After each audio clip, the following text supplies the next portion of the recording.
रूपाली तो हिजाब नहीं पहनना चाहती थी, उसकी चॉइस थी कि वो हिजाब ना पहने।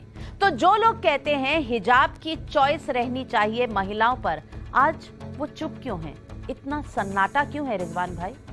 अभी मैंने जाहिल आजम असदुद्दीन ओवैसी साहब को सुना कि भैया तुम्हें ईरान की बेटी से इतनी मोहब्बत क्यों हो गई है, भारत की बेटियों की बात करो।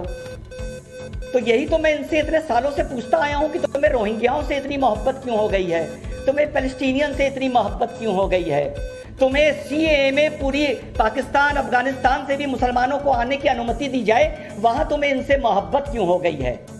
तो पहले अपनी तुम इन सबसे मोहब्बत कम कर दो, तो हम भी ईरान की बेटियों के साथ मोहब्बत थोड़ी कम कर देंगे।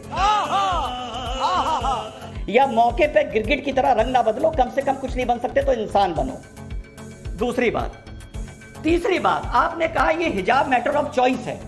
हिजाब मैटर ऑफ गुंडागर्दी है। It is a part of domestic violence जो 1979 के बाद मुसलमान औरतों पर थोपा गया।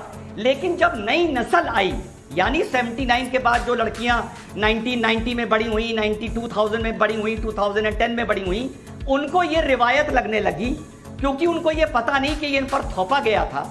और ईरान में से अच्छी कोई गवाही नहीं हो सकती नाविका कि ये मैटर ऑफ चॉइस है या नहीं है, जहां पर 100 लोग मार दिए जिसमें अधिकतर औरतें हैं, इस जबरदस्ती के लिए कि तुम हिजाब पहनो। यही नहीं, अभी और सुनिए। रोहिंग्याओं को तुम गोद में बिठाना छोड़ दो तो रिजवान अहमद ईरान की लड़की की बात करनी बंद कर देगा। जो इस लड़की के साथ हुआ, इस लड़की के साथ जो कन्वर्ट हुई, फिर उसको मारा गया बुर्का पहनने के चक्कर में, नाविका एक बात बोलूंगा, कड़वी लगेगी, हिंदुओं को कड़वी लगेगी। अरे यार, ये लोग कौन है तुम्हें तो पहले ही मालूम है ना। ये तो टीवी पर हरा हिंदुस्तान दिखाते हैं, तिरंगे के ऊपर ये अरबी साइन लगाते हैं, अशोक चक्र लगाते हुए इन्हें शर्म आती है। तो तुमको तो पता है ये कौन है ना।